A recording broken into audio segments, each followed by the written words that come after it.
Hello बच्चों, मेरा नाम है ममता और मेरे चैनल हिंदी पाठमाला विद ममता में आप सभी का स्वागत है। आज मैं ये उड़ीसा स्टेट बोर्ड का क्लास 2 हिंदी सब्जेक्ट का चैप्टर नंबर है 16। चैप्टर का नाम है असली धन।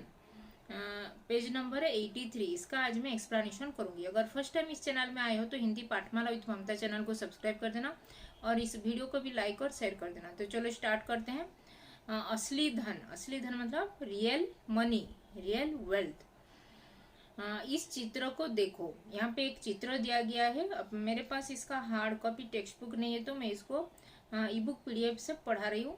तो आप लोग अपना अपना बुक्स निकाल के मेरे साथ फॉलो कर सकते हो। इस चित्र को देखो, यहाँ पे एक चित्र दिया गया है, पिक्चर दिया गया है। यह चित्र हमारे राष्ट्रपिता महात्मा गांधी का है। इसका मैं इंग्लिश सबटाइटल्स भी अटैच कर दूंगी। अगर किसी को इंग्लिश ये हिंदी लैंग्वेज समझने में प्रॉब्लम हो रहा है तो वो इंग्लिश सबटाइटल से भी हिंदी का एक्सप्लेनेशन समझ पाओगे। तो ये चित्र हमारे राष्ट्रपिता महात्मा गांधी का है। राष्ट्रपिता मतलब national father, our national father, nation का फादर वो है महात्मा गांधी, मोहनदास करमचंद गांधी। इन्हें हम प्यार से बापू भी कहते हैं। इनको महात्मा गांधी को हम प्यार से लविंगली उनको बापू भी सब लोग बोलते हैं। वे एक महान पुरुष थे। महान पुरुष मतलब ग्रेट मैन। वो एक ग्रेट मैन थे, ग्रेट पर्सन। उनके परिश्रम और बलिदान से आज हमारा देश स्वतंत्र है। उनको वो जो सेक्रीफाइस किए थे, ये जो अंग्रेज, जो ब्रिटिश रूल के टाइम में, वो उनका ये जो उनके परिश्रम और उनके सेक्रीफाइस वजह से हमारा देश इंडिया, भारत स्वाधीन हुआ था। इंडिपेंडेंट, उसको इंडिया को इंडिपेंडेंट मिला था। किसके वजह से? महात्मा गांधी बापूजी के वजह से। यह घटना उन्हीं के जीवन से संबंधित है। ये घटना उनके जीवन, जो उनके जो लाइफ से ही प्रेरित हुआ है, उससे ही रिलेटेड है। संबंधित मतलब रिलेटेड। गुजरात प्रदेश के सेवाग्राम नामक स्थान पर बापूजी ने अपना आश्रम बनाया था। गुजरात जो स्टेट में एक सेवाग्राम नामक एक प्लेस है, वहां पे बापूजी अपना जो आश्रम एक बनाए थे वहां पे। यह घटना उसी आश्रम की है। यहाँ जो ये घटना सब उनके आश्रम का ही घटना सब है। एक दिन गांधी जी सवेरे घूमने निकले। एक दिन ये जो गांधी जी ना घूमने के लिए, उनको देखने के लिए, ये घूमने के लिए मतलब वो जो गांव को देखने के लिए निकले। और भी कुछ लोग उनके साथ थे और गांधी जी के साथ कुछ और लोग भी, पीपुल्स भी थे। अचानक गांधी जी की दृष्टि मार्ग में पड़े हुए पुनी के एक छोटे से टुकड़े पर पड़ी। वहां पे उनके सामने एक वो पाथ में, जो रोड में एक छोटा सा टुकड़ा गिरा था।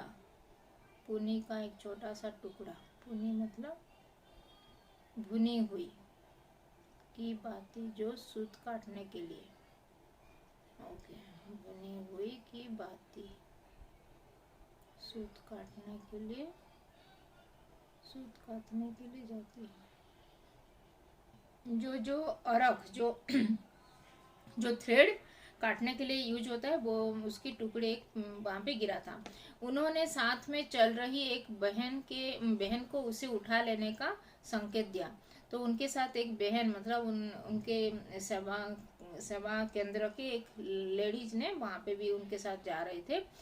वो उनके ये रिलेशन में वो सिस्टर संबोधित करते हुए उनको इशारा कर दिया, उनको हिंट दे दिया कि उसको उठा लो, अपने साथ रख लो।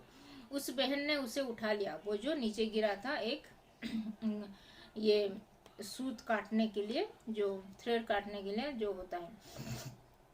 टहलने के बाद गांधी जी जब आश्रम में लौटे, जब गांधी जी आश्रम में लौट आए, कम बैक कर लिए, वो जो गांव जाके वो आश्रम में जब लौट आए, तभी सहसा पुनी के उस टुकड़े की याद हो गई।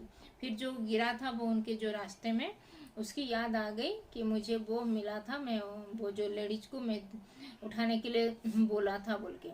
फिर जिस बहन ने उसे उठाया था उसे बुलाया गया।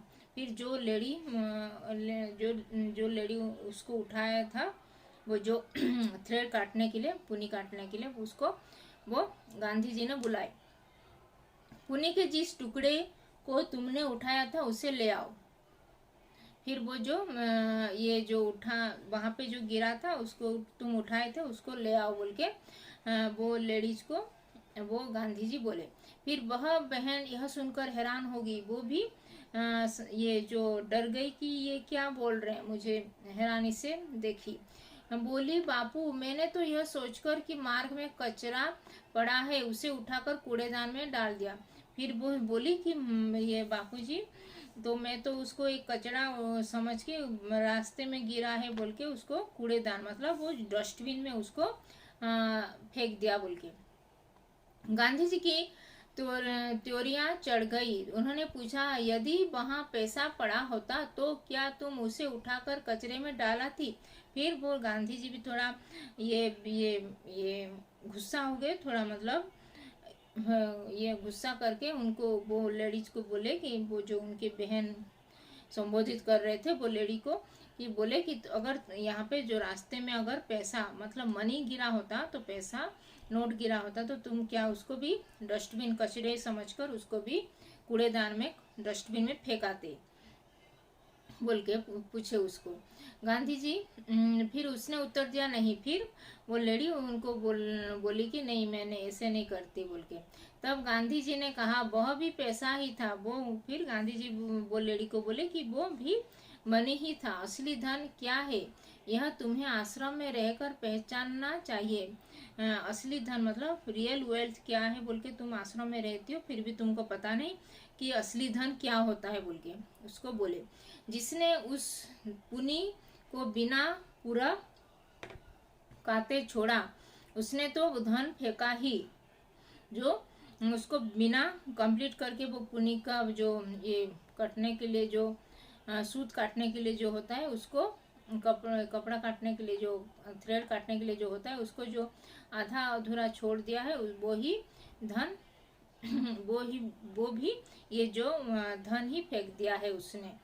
परंतु मैंने उसे उठाने के लिए कहा था, तब भी तुम उसे धन को नहीं पहचान सके। फिर भी मैं उसको उठाने के लिए रखने के लिए बोला था, लेकिन तुम उसको कचरा समझ के फेंक दिए। उसको तुम वेल्थ भी समझे नहीं, क्योंकि तुमको पता नहीं असली धन क्या होता है बोल के। जाओ उसे ले आओ। फिर जो जहाँ पे तुम फेंके हो उससे वहां से ले आओ बोल के बोले। स्मरण रखो, परिश्रम से धन बनता है और धन बनने पर उसका उचित उपयोग करना हमारा कर्तव्य है। समझ लो, स्मरण रखो मतलब ये अपने दिमाग में स्टोर कर लो, पकड़ लो कि परिश्रम से धन बनता है। मतलब ये लेबर से ही धन बनता है, मतलब वेल्थ। अगर हार्डवर्क करोगे तभी वेल्थ बनता है, और धन बनने पर उसका उचित उपयोग, उसको ठीक से यूटिलाइज, अगर धन कमा रहे हो तो उसका यूटिलाइज ठीक से हमको धन का उपयोग, उसको उपयोग मतलब यूटिलाइज करना हमारा कर्तव्य, मतलब हमारा मेन काम होना चाहिए बोल के बोले।